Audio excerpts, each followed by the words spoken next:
तो आप सब लोगों को बहुत बहुत बधाई, क्योंकि आज तो मैं केवल आप लोगों को धन्यवाद और बधाई देने के लिए आया हूँ कि आप कोई भी दूसरा ग्रुप होता, दूसरे नौजवान होते तो अपने अपने घरों को लौट गए, लेकिन आप इस ठंड में भी और बिना किसी सुविधा के टेंट लगा के रह रहे हैं, ये बहुत बड़ी बात है। आपके संकल्प को दाद देना है।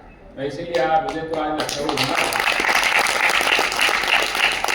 कार्यक्रम भी था और डॉक्टर को भी दिखाना था, लेकिन जैसे उन्होंने बताया कि आप यहाँ सड़क पर बैठ कर के शिविर कर रहे हैं, उन्होंने मित्रों को कहा कि अभी हम नहीं आएंगे, हम एक को आएंगे, तो कार्यक्रम को पोस्टपोन कर लें। तो वहाँ वो साथों के साथ बैठना था, उनका इन नौजवान साथियों को पहले मिलना जरूरी है, आपके साथ खड़ा होना जरूरी है, इसलिए मैं आपके पास आ गया हूँ।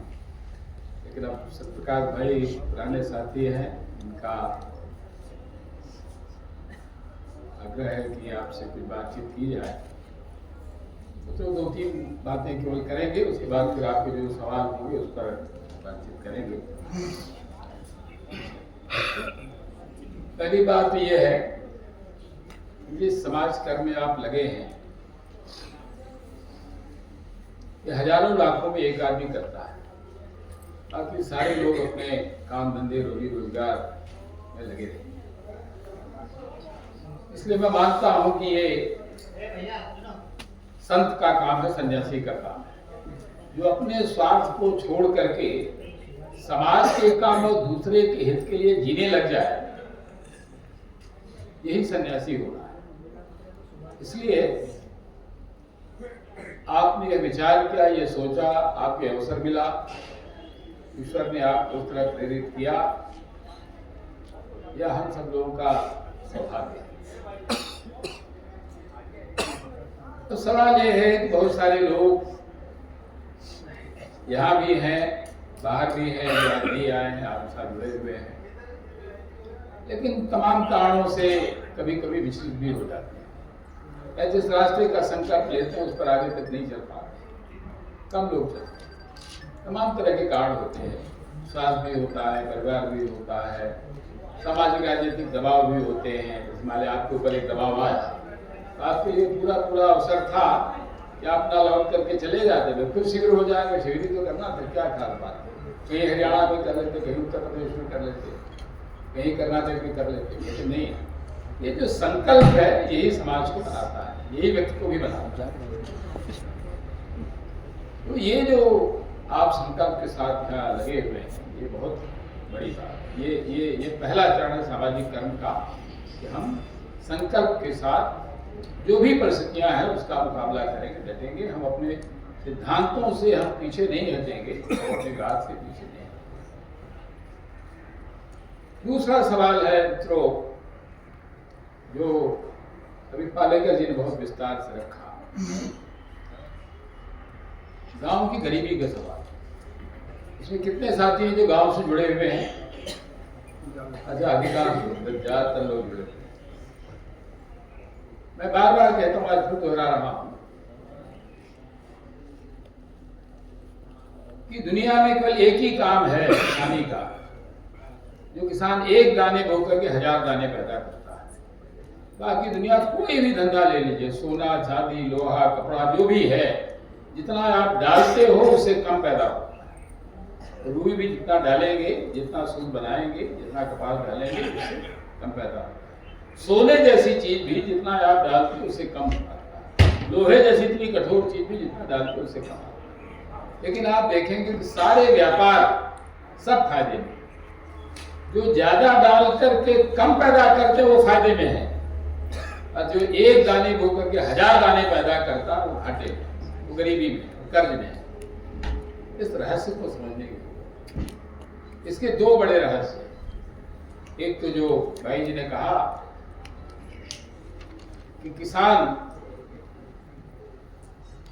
हम लोगों के जमाने में ये था कि गांव में बहुत कम चीजें बाजार से आती थी, इक्की दुक्की चीजें थी, माचिस था, थोड़ा नमक था, कुछ मामले में एक आध दो साबुन आने शुरू हो गए थे, लेकिन बाकी चीजें बाजार से नहीं आती। मतलब अगर कहें तो मुश्किल से 1-8% था, 2% ज्यादा बढ़ा के कह सकते हैं जो गांव में आता है। लेकिन गांव में गांव का खुद का उत्पादन, कपड़ा भी बन जाता है, तेल भी मिल जाता है, सब चीजें मिल जाती है। लेकिन आज उसी गांव में 70-80% तक चीजें बाहर से आने लगती हैं। तो जितना किसान पैदा करता है, जितनी जो भी आपकी कमाई होती है, वो सब बाहर चला जाता है। हम लोग बचपन में, आप सब लोगों ने भी एक सवाल पढ़ा होगा कि अगर एक पानी की टंकी है, उसमें ऊपर से पानी इतनी फोर्स से आ रहा है, और अगर उसमें इतने नल लगे हुए हैं, इतना पानी निकल रहा है, तो टंकी कितनी देर में भरेगी? ये जो उस समय गणित का सवाल था, या सामाजिक सवाल है, गांव का सवाल है, किसान का सवाल है, कि आप जो उत्पादन कर रहे हैं इतनी मेहनत से, वो सब आपका बाहर जा रहा है और सस्ते दाम में जा रहा है। जाके सुसन जार बहुत बड़ी अंतरराष्ट्रीय अर्थशास्त्र, उनकी कई किताबें बड़ी चर्चित थी, उस पर चर्चा नहीं करेंगे। उसका बस एक ही चीज है, उन्होंने लिखा कि तीसरी दुनिया के देशों से, जो आज अमीर देश हैं, अमेरिका जैसे या यूरोप के तमाम देश, उनकी अमीरी का कारण जो है वो हमारा सस्ता सामान देना है, सस्ता अनाज देना है। ऐसे ही आज जो शहरों की समृद्धि देख रहे हैं, वो हमारी गरीबी का कारण है, जो हमारा उत्पादन है उनके पास जा रहा है। तो मेरे इसमें दो सुझाव हैं। एक तो ये है कि जब हम ये जानते हैं कि हमारा गांव संपन्न था और हो सकता है, जो संपन्न था उसका एक बड़ा कारण ये था कि हमारे गांव में प्रोसेसिंग थी। मुझे अपने बचपन का याद है कि हमारे गांव में कोई चीज बाहर से नहीं आती, और जो चीजें थी वो गांव में ही बनती थी, और गांव से फिर थोड़ी चीजें थी जिनको जरूरत होती थी वो बाहर ले जाती। हमारे गांव में कपड़ा भी बनता था, बनारस के पास में है, इसलिए बनारसी साड़ी भी बनती, बड़े पैमाने पर बनारसी साड़ी का। वहाँ तेल भी अपने आप हो जाता था, कपड़े धुलने के साबुन भी बनाते थे। इस तरह जितनी भी चीजें थी, वो अधिकांश चीजें गांव में बनती थी। मुझे ध्यान है, मुझे केवल माचिस को और नमक को छोड़ करके बाकी मैंने अपने गांव में और विभिन्न चीजों को आते हुए देखा। बाद के दौर में थोड़ा साबुन आने लगा। तो ये जो हमारे गांव में प्रोसेसिंग था, या जो चीजें आज भी गांव में हो सकती हैं, जैसे एक उदाहरण दें कि आपके गांव में मान लीजिए अगर चना हो रहा है, कितने लोग हैं कि चना के पैदावार वाले इलाके से हैं? 500। चना क्या भाव है आपके यहाँ? क्या रेट क्या चना? 70-80। 80 रुपए। 80 रुपए। चलिए आपके यहाँ फिर भी थोड़ा ज्यादा है, हमारे यहाँ तो 50-60। तो जो चना 50-60 रुपए है, जैसे ही उसका आप बेसन बना लेते हैं, क्या भाव हो जाता है? कभी खरीदा किसी ने? 100 जी, 150 से 200 हो जाता है। और आपने कभी नमकीन भी खाई होगी बेसन की, वो कितने की हो जाती है? बेसन से नमकीन बन जाता है, कितने का हो जाता है? जी, 250, 300, 400। बड़ी कंपनियां तो उसको 1000 रुपए किलो में बेच लेती हैं। तो एक चना जो हमारे यहाँ 50, 60, 70 रुपए का है, जैसे ही उसका परिवर्तन हुआ, और अगर चने को बेसन बनाने में कितनी कास्ट आती है? 20%। जी, ठीक बात है। 2-3 रुपए किलो का होता है, लेकिन वो कह रहे 10 रुपए, तो हम मान लेते हैं 10 रुपए किलो। तो 10 रुपए किलो अगर बन जाता है, लेकिन दाम हो जाता है उसका 150 से 200। इतना प्रॉफिट है। और ठीक उसी तरह से जब वो नमकीन बन जाता, दूसरा शेप ले लेता है तब। तो मित्रों, ये जो गुणात्मक परिवर्तन है, अगर हम सब लोग बैठे हुए जो आपने बताया कि अगर खेती के साथ साथ उसके गुणात्मक परिवर्तन का भी सोच लें, और बहुत आसानी से हो सकता है। अगर यहाँ बैठे हुए किसी भी गांव के अगर 2-4 नौजवान हैं, गांव की हर जगह कैसा भी खराब गांव हो, अनपढ़ गांव हो, लेकिन फिर भी वहां 2-4, 10-20 लोग ऐसे समझदार होते हैं जो कुछ भी आप करेंगे तो उसके साथ आपके साथ खड़े हो जाते हैं। तो आप अगर गांव की एक कोऑपरेटिव बना करके इस प्रयास को शुरू करें, इंडिविजुअल भी कर सकते हैं, व्यक्तिगत भी कर सकते हैं, लेकिन ज्यादा अच्छा होगा कि एक सामूहिक भाव हो। और उस गांव से अगर आप करेंगे तो आपके गांव का जो चला अभी कच्चा बाहर जा रहा है वो रुक जाएगा, फिर आपके गांव से रेशम चलने लग जाएगा, और उसमें कुछ महिलाओं को भी अगर आप इन्वॉल्व कर लेंगे तो उसकी नमकीन भी बनने लग जाएगा। और आपका भी ब्रांड आपके गांव के नाम पर हल्दीराम की तरह हो सकता है, कोई मुश्किल बात नहीं है, क्योंकि आजकल तो सारा खेल जो आपके हाथ में उसका है, तो आप अपना ब्रांड भी बना सकते हैं। दूसरा मित्रों, जो सबसे ज्यादा खराब लगता है और आप सब लोगों ने कई बार चर्चा किया, मैं भी देखता हूं कि गांव में करीब करीब हर किसान कर्जदार है। कर्ज किससे लेता है? बैंक से या साहूकार से? और शायद आपको भी अंदाज होगा, अभी हाल में मुझे करीब 15-20 दिन महीने पहले ही मालूम हुआ, जब मैं यात्रा में था तभी एक दलित साथी ने अपनी बेटी की शादी में 10,000 रुपए कर्ज लिया था, और 10,000 रुपए का हर महीने वो 500 रुपए ब्याज देता है, और जितना कर्ज है उससे ज्यादा वो ब्याज दे चुका है 4 साल, लेकिन कर्ज दे चुका है। ये हर किसान की स्थिति। तो अगर हम अपने गांव का एक बैंक बना लें, हमारा कोऑपरेटिव बन जाए, या गांव के नाम से भी बैंक बना सकते हैं, तो जो गांव से बाहर गए हुए लोगों लोग मिला करके, या जो गांव का सरप्लस है उसको मिला करके, और जैसे ही किसान या फिर व्यापारी में तो यही करता है ना कि आपको कुछ एडवांस दे देता है, आप उस एडवांस को किसान को दे करके और आप अपने गोडाउन में जो आप गांव के लिए बनाएंगे उस पर रह सकते हैं। जब मार्केट भाव से बेचना चाहे कर सकते हैं, या उस किसान को वापस कर सकते हैं। तो किसान उस कर्जे से बच जाएगा। आप चाहें तो 1-2% जो भी आपका नियम बनेगा उसके अनुसार कर सकते हैं, या कई जगहों पर लोग उसको एक्सचेंज के भी रूप में करते हैं, जैसे हमारे यहाँ बनारस सोसाइटी है, वो किसानों के साथ एक्सचेंज करते हैं।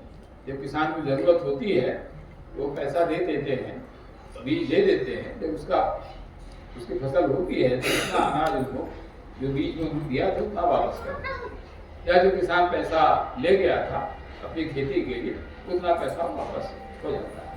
इक्के दुक्के लोग होते हैं जो नहीं भी करते हैं, तो उनके साथ अपने तरह के वो गांव के सिस्टम के अनुसार करते हैं, लेकिन किसान कर्जे में जाने से बच जाता है। तो मेरा निवेदन आप लोगों से ये है, अगर यहाँ से लौट करके या यहाँ भी चर्चा करके अगर आप कोई सिस्टम बना सके, क्योंकि आप में कई ऐसे लोग हों जो आर्थिक मामलों में या बैंकिंग सिस्टम के जानकार होंगे, तो अगर 2-4 गांवों में भी अगर आप ये सिस्टम विकसित कर लेते हैं, जिससे आप गांव के लोगों को असिस्ट कर सके, उनको कुछ मॉनेटरी मदद कर सके, और इसी तरह से अपना उद्योग लगाने में भी अगर कुछ लोगों को मदद कर सके, तो बैंक से आपको लोन लेने की जरूरत नहीं, क्योंकि बैंक में भी आप देखते होंगे कई बार तो बैंकों में भी जितना बैंक आपको लोन देता है उसका कई गुना ज्यादा वो ले लेता है। उस पर काफी लड़ाई चली, कुछ राज्यों में तो माफ हुआ है, लेकिन यूपी में कभी वैसे ही चल रहा कई लड़ाई के बावजूद। तो मुझे लगता है कि अगर इतना हम लोग काम कर लें, जैसे आप हरियाणा में कर रहे हैं, यूपी पश्चिमी उत्तर प्रदेश आपके साथ जुड़ा हुआ है, आप थोड़ा विस्तार करेंगे तो पूरा उत्तर प्रदेश बिहार भी, क्योंकि इधर ज्यादा गरीबी है, पश्चिमी उत्तर प्रदेश में तो कम है, इधर के लोग ज्यादा कर्जदार, छोटे कर्जदार है लेकिन हैं। तो ये काम एक बड़ा हो सकता है। तीसरी बात मैं कहकर के फिर बात करूंगा जब हम लोग और सवाल जवाब के रूप में करेंगे। तो अपना छापना पड़ेगा ये आने वाला CBDC चलाएंगे कि अपना रुपया हम लोग छापेंगे? अब उस पर चर्चा कर लेंगे भी, वो दोनों हो सकता है। आप अपना रुपया भी चला सकते हैं, आजकल तमाम तरह के इंटरनेशनल एजेंसी हैं जो अपने अपने तरह से चला रहे हैं, वो कोई मुश्किल बात नहीं है। पैसा चलने का तो मैं एक बार कई साल हो गए भी, मैं सागर में गया हुआ था, तो वो उनके पास 1 रुपये चेंज नहीं था, शायद 50 पैसे नहीं था, तो उन्होंने मुझे एक 5 की डिब्बी दे दी 50 रुपये का, भी मैं बीड़ी नहीं पीता, सिगरेट नहीं पीता। उन्होंने कहा नहीं, ये वो जो 50 पैसे मैंने आपको नहीं दिया था वो ये रख लीजिए, आप जो दूसरी जगह आप बैठेंगे तो उसको आप दे देंगे तो वो ले लेगा 50 पैसे। तो वो अपना लोकल सिस्टम है। तो ऐसे आप भी कुछ बना सकते हो, कोई मुश्किल बात नहीं है। पैसा तो एक एक्सचेंज का माध्यम है ना, वो विश्वास है, आप इसको करेंगे। आपने प्रसंग छेड़ा है तो मैं कहूँ इलाहाबाद बैंक, जिसको आप जानते हैं आजकल इंडियन बैंक हो गया है, वो इलाहाबाद से शुरू हुआ था। इलाहाबाद के बहुत बड़े व्यापारी और जमींदार थे, बच्चा बाबू। पहले उस इलाहाबाद बैंक में कोई पैसा नहीं रखता था, तो बैंक ने बच्चा बाबू को गारंटर बनाया कि भाई हमारे यहाँ रखिए, अगर इलाहाबाद बैंक पैसा नहीं देगा इलाहाबाद बैंक, तो बच्चा बाबू की गारंटी है कि वो पैसा देगा। तो लोगों ने बच्चा बाबू की गारंटी पर पैसा रखना शुरू किया, और बच्चा बाबू के बैंक में के बिल्डिंग में ही पहला बैंक खुला, ताकि लोगों को यकीन हो जाए कि बैंक भागेगा नहीं जाएगा। तो विश्वास तो जनता का होगा, ये तो हमारा आपका मारा हुआ है भाई ठीक है ये बैंक है, इसको करना है। वो लंबी कहानी हो जाएगी, उसमें हम नहीं जाएंगे। हम जो दूसरी बात कह रहे थे वो स्वदेशी का सवाल कि आज हम सब लोग अगर अपने जीवन में भी देखने की कोशिश करेंगे तो सुबह से शाम तक हम कितने जाने अनजाने विदेशी सामानों का इस्तेमाल करते हैं। वो कपड़े से लेकर के, साबुन से लेकर के, क्रीम पाउडर तक, वो कभी हम उसकी गणना नहीं करते। अभी एक साथी ऐसी बातचीत हो रही खादी पर, उनका अरे भाई साहब खादी बहुत महंगी है। संयोग से उन्होंने फटी हुई जींस पहनी थी। मैंने पूछा भाई तुम्हारी जो फटी हुई जींस है ये कितने की है? तो थोड़े समय उनका नहीं, ये तो 2500 रुपए की। तो हमने कहा भाई 2500 रुपए की जो फटी जींस पहनी है, ये तो हमारा जो कुर्ता है तो 550 रुपए का है, तो उससे तो सस्ता है, और पैजामा तो उससे भी सस्ता है। तो जितने में तुम्हारी जींस फटी हुई है उतने में तो 2 कुर्ते 3 कुर्ते पैजामे हो जाएंगे। वो मानसिकता का है, वो सवाल उसका है भाई आपने क्या मन बना दिया है, आपको लगता है वो फैशन है। अगर आप ये साबित कर देंगे कि नहीं ये देशभक्ति का पहचान है, ये किसानों का है, मैं बार बार कहता हूँ कि भाई अगर कोई सूती या खादी कपड़ा नहीं पहनता है वो किसानों का विरोधी है, किसानों को आत्महत्या के लिए प्रेरित करता है। क्योंकि जब आप एक खादी या सूती कपड़े पहनते हो तो कम से कम 16 लोगों को रोजगार मिलता है। किसान का कपास का बिनौला जानवर के आता है, दूधा उससे बढ़ता बनता है, वो आपके काम देश के नौजवानों को स्वास्थ्य बनाने के काम में आता है। उसमें रंगाई का, छपाई का, बिनाई का, कटाई का, सिलाई का एक लंबी सीरीज है, 16-17 लोगों को काम मिलता है। वो सारे लोग बेकार हो जाते हैं। सारे पूर्वांचल के इलाके में, ये जो पूर्वी उत्तर प्रदेश का इलाका है, इस बार हम लोगों ने सर्वे किया था आजादी बचाओ आंदोलन के दौर में, करीब 7 लाख लोग बेकार हो गए। 7 लाख करके बंद हो गए। अगर पूरे देश का देखें तो करोड़ों करके बंद हो गए। तो ये जो बेरोजगारी है, जो गांव में आदमी रह करके अपने घर में चला रहा था, कमा रहा था, उसको कहीं जाना नहीं होता था, उसे कहीं बंबई या भिवंडी जाने की जरूरत नहीं थी, वो काम अपने घर में ही कर लेता था, अपने गांव में कर लेता था, और उसका रोजगार भी था, सम्मान भी था, अपने बीवी बच्चों के बीच में था, अपने खेत से उसको चीजें मिल जाती थी, ज्यादा से ज्यादा महाराष्ट्र से कपास मंगवा लेता था, उसका काम चल जाता। लेकिन आज तो पूरा का पूरा जो है उसको बाजार के ऊपर निर्भर है। तो ये जो स्वदेशी का सवाल है, जब तक उसके बारे में हम खुद नहीं करेंगे, खुद नहीं इस्तेमाल करेंगे, तब तक वो संभव नहीं है। जिस राजीव भाई से आप बहुत सारे लोग जुड़े हुए हैं, हम लोगों ने उसका एक बार आंकड़ा निकाला था, ये जो पेप्सी कोक है, इसकी कुल कास्ट जो है वो 1 रुपए से भी कम होती है। लेकिन जब बाजार में बिकता है तो आप लोगों को मालूम है कि आजकल क्या भाव, मुझे मालूम नहीं है क्योंकि हम तो कभी उसको जानते नहीं हैं। लेकिन जो चीज 1 रुपए से भी कम में बनती है वो 10, 15, 20 रुपए, 25 रुपए बिकती है, लोग प्रेम के साथ खरीदते हैं, पीते हैं। वो कितना नुकसान करता है वो भाई साहब ने बताया ही। आपने राजीव को सुना होगा तो उसकी को बहुत विस्तार से उस सब कहा, नहीं जानता हूँ। तो वो हमें अपने जीवन में उतारना होगा। स्वदेशी जो है अपने जीवन का, अपने स्वास्थ्य का और अपने गांव के लोगों से जुड़ने का है।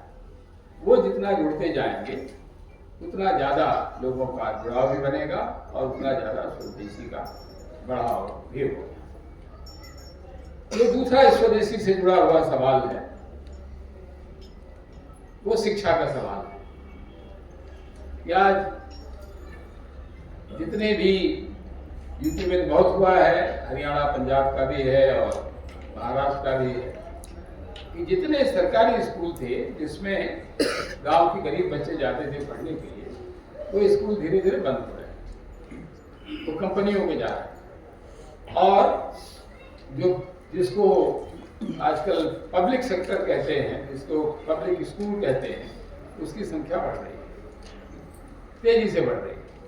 उसमें बच्चे जाते हैं और वो बच्चे वहां पढ़ रहे हैं। हमारे यहाँ के भी बच्चे पढ़ रहे हैं और ये माना जाता है कि उसमें जो बच्चा जाता है वो ज़्यादा अच्छा है, क्योंकि वो थोड़ी सी अंग्रेजी सीख लेता है। अब तो खैर गाँव के स्कूलों में भी दूसरी तीसरी से कुछ जगहों पर पहले से ही अंग्रेजी की पढ़ाई शुरू हो गई है, लेकिन फिर भी ये माना जाता है कि जो अंग्रेजी स्कूलों में जा रहा है वो समझदार आदमी है, वो पैसे वाला है, और जो गांव के स्कूलों में जा रहा है वो गरीब आदमी। तो जो गरीब बच्चों के पढ़ने के लिए गुंजाइश थी, हम सब लोग उन्हीं गाँव में पढ़े थे, उन्हीं स्कूलों में पढ़े थे। मेरे साथ के कई दर्जन नौजवान हैं जो इंजीनियर हैं, डॉक्टर हैं, 2-3 IAS अफसर भी हैं। लेकिन आज वो सारे स्कूल जिसमें हम लोग पढ़ते थे वो बंद हो गए, केवल इसलिए, और वो सरकार की नीति होती, जैसे इस बार उन्होंने किया कि 1 तारीख को जितने एडमिशन हो जाएंगे उतने ही माने जाएंगे, और कहीं 30वें, कहीं 40वें, कहीं 50वें, कहीं 60वें। तो उन्होंने कहा जितने भी स्कूलों में 50 से कम एडमिशन हुए वो बंद हो जाएंगे। अरे भैया, आप एक दिन का समय दे रहे हो, एक दिन में कितने एडमिशन हो जाएंगे, लोगों को पता भी नहीं है। तो आपने तो सारी पॉलिसी इस तरह से बनाई है कि जिसमें वो बंद हो जाए। पहले ये था कि स्कूल चलते थे, जून, जुलाई, अगस्त, सितंबर तक अध्यापक लिखता रहता था, करता रहता, जिसका थोड़ा बैक रहता रहता। तो जो हमारा अपना सिस्टम था जिसमें लोगों के लिए रोजगार था, जिसमें नौजवानों को नौकरी मिल जाती थी, ये जो पूर्वांचल का इलाका था, पूरे देश में भी यही था भाई, सेना में जाना एक शान की बात थी।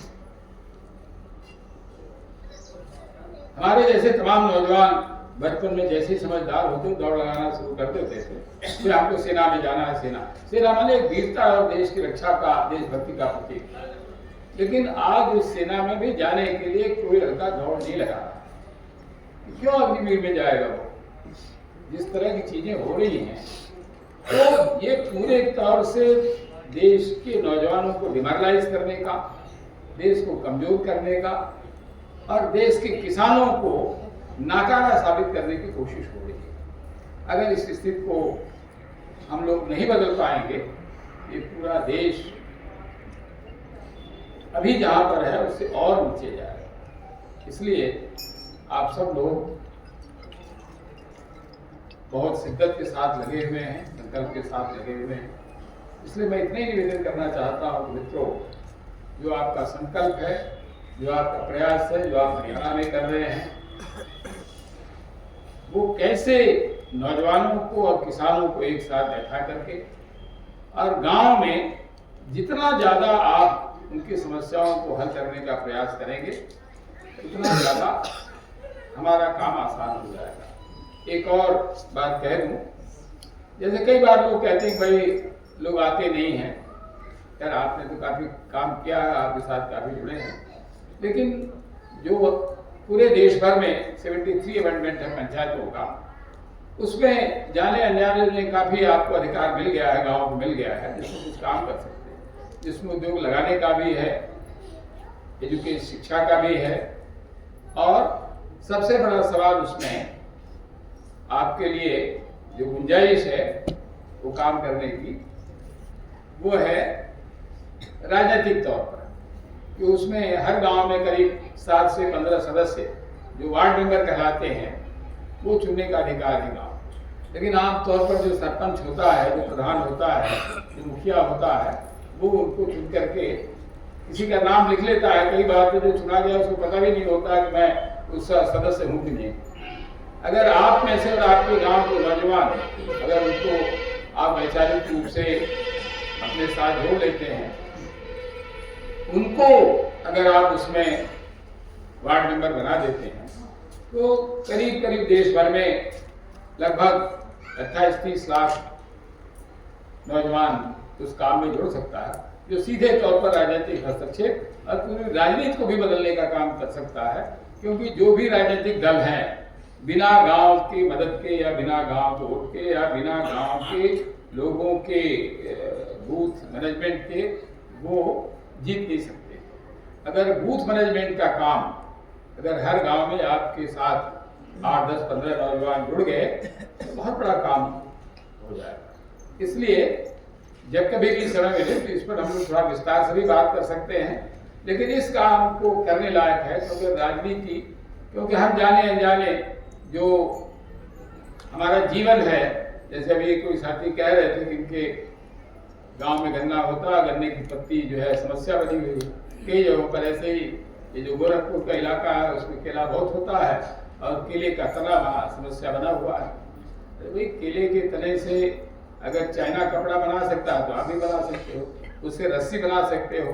हम लोग तो कई बार होता था कि केले के तने को बंगाल में खासकर जो लोग होंगे वो जानते होंगे, केले के तने से वो निकाल करके इसकी इतनी बढ़िया सब्जी बनाते हैं। बहुत सारे उपयोग ऐसे गन्ने की पत्ती का जो है आप पेपर बोर्ड में भी इस्तेमाल कर सकते हैं, जो हार्डबोर्ड होता है, कार्डबोर्ड होता है, उसके लिए भी इस्तेमाल कर, बहुत सारे इस्तेमाल हो सकते हैं। इस देश के वैज्ञानिकों को उस काम में लगाया जाए तो सैकड़ों तरह के उसके प्रयोग हो सकते हैं। लेकिन सवाल बस वो है कि मनसा है कि नहीं। तो ये मनसा तभी बनेगी अगर आप राजनीतिक रूप से भी अपने को मजबूत करेंगे, अपने गांव को मजबूत करेंगे।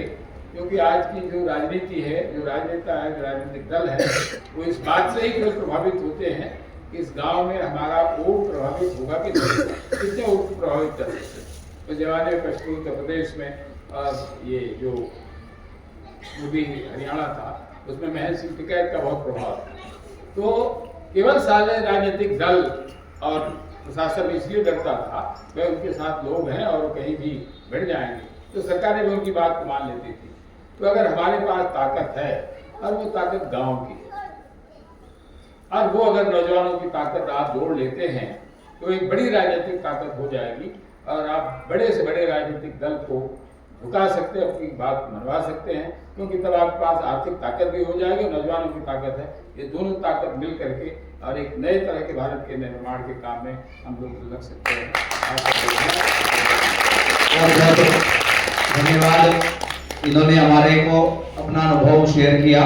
मैं आपको थोड़ा सा बताऊं कि हमारे जो मुद्दे हैं उसमें से शिक्षा, स्वास्थ्य, न्याय, राजनीति, खेती और धर्म से पूंजीवाद का खात्मा पहला। दूसरा है अपना जल, जंगल, जमीन और जानवर, गांव पर उसका अधिकार होना चाहिए। ये दो मुख्य मुद्दे लेकर के चल रहे हैं। उससे आगे अभी डॉक्टर साहब जो है तैयारी कर ली है, उन्होंने 108 मुद्दों को, 100 से ज्यादा मुद्दों को लिया है। समाज के किसी भी वर्ग को कोई जो मुद्दा है उसको हम टच करेंगे। और उसमें जैसे आदरणीय पालेकर जी ने हमको बताया कि समझ पहले होनी चाहिए। खेती के बारे में जब ये बता रहे थे तो मेरे को उसमें से ये समझ में आया कि खेती करने से पहले आपको ये पता होना चाहिए खेती की किस फला का नाम है। तो उन मुद्दों पर बात करने के लिए हम पहले इसीलिए शिविर रख रहे हैं 7-7 दिन के। पहले लेवल 1 की ट्रेनिंग है 3 दिन की, उसमें से जो ये छाटे लोग हैं हमने वो लेवल 2, इससे पहले भी हम 54 ट्रेनिंग कर चुके हैं। 7-7 दिन की ट्रेनिंग कर चुके हैं 3, ये तीसरी है 7 दिन वाली। और 2 टीम 200 की 2 ट्रेनिंग कर चुके हैं। और पेरेंटिंग एजुकेशन की जो है वो अलग ट्रेनिंग है, उसमें अलग ट्रेनिंग कर चुके हैं। वो पूरी एक योजना है, उस पर डॉक्टर साहब रखेंगे विषय, वो साथियों को मालूम भी है। एजुकेशन की ट्रेनिंग किए हुए कितने साथी हैं? हाँ, ये जिन साथियों ने एजुकेशन की ट्रेनिंग कर रखी है तो वो बताएंगे थोड़ा सा खड़े होके अपना अनुभव। एजुकेशन की ट्रेनिंग क्या क्या है वो ट्रेनिंग, कौन बता पाएगा? हाँ बोलो। अरे तुम आप बताओ आदित्य, थोड़ा सा प्रिफेस बन जाएगा ना उससे।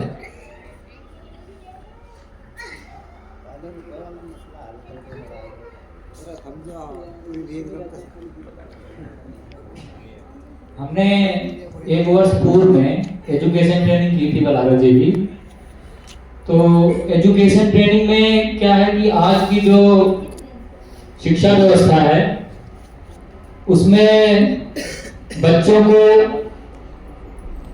उनके जो प्राकृतिक गुण होते हैं जो परमात्मा ने उनको दिए हैं उसके आधार पर ना होकर उनको जो पूंजीवाद है, पूंजीवाद को अपने हिसाब से चलाने के लिए उनको नौकरशाही व्यवस्था में ले जाने के लिए उस हिसाब से सिलेबस डिजाइन किया गया है, ना कि समाज के उपयोग में वो बच्चे हैं।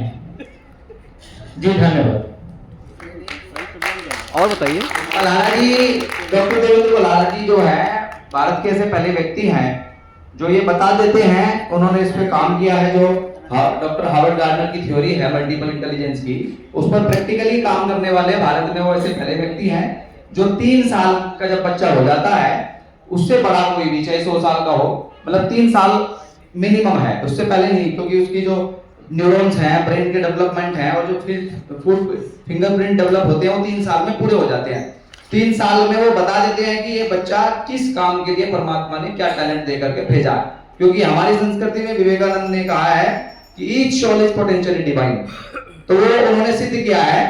वर्मा जी भी हैं, यहाँ बहुत से ऐसे बच्चे, मैं खुद हूँ उदाहरण, मेरा बेटा 3 साल से ज्यादा का हो गया है, कोई दवाई की जरूरत नहीं, कोई भी वो स्कूल में कोई मतलब नहीं है, सब कुछ वो उसको हमने छोड़ रखा है। डॉक्टर साहब जैसे निर्देशित किया है, डॉक्टर साहब ने एक प्रयोग किया था 2016 के अंदर, 20 स्कूलों से 20 बच्चे लिए थे जिनको रिजेक्ट कर दिया था कि ये नहीं पढ़ सकते, तो उन्होंने वो एक प्रयोग किया और प्रयोग में 1 साल में 18 बच्चों ने वो कोर्स किया। आप यकीन नहीं मानोगे, वो अभी है इंटरनेट पे, आप देख लेना उनका पिछला काम। 2016 के बाद फिर वो समाज के काम में लग गए।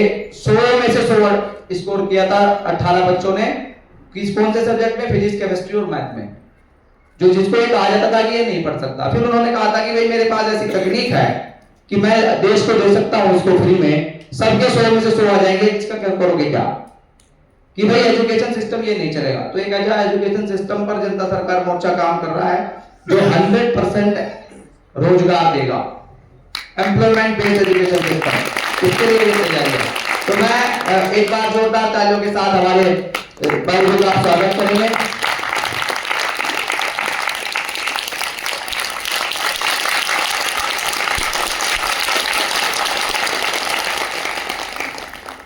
बहुत बढ़िया। आप अब हमारे जो मेहमान हैं डॉक्टर साहब के मित्र अविनाश काकड़े जी, मैं वो आपके सामने अपना विषय रखेंगे। उससे पहले आपको कॉपी जिसके पास नहीं है वो कॉपी यहाँ हमारे पास उपलब्ध है, जो भी यहाँ बोला जा रहा है वो आप नोट कर लें, तभी आप सवाल पूछ पाएंगे।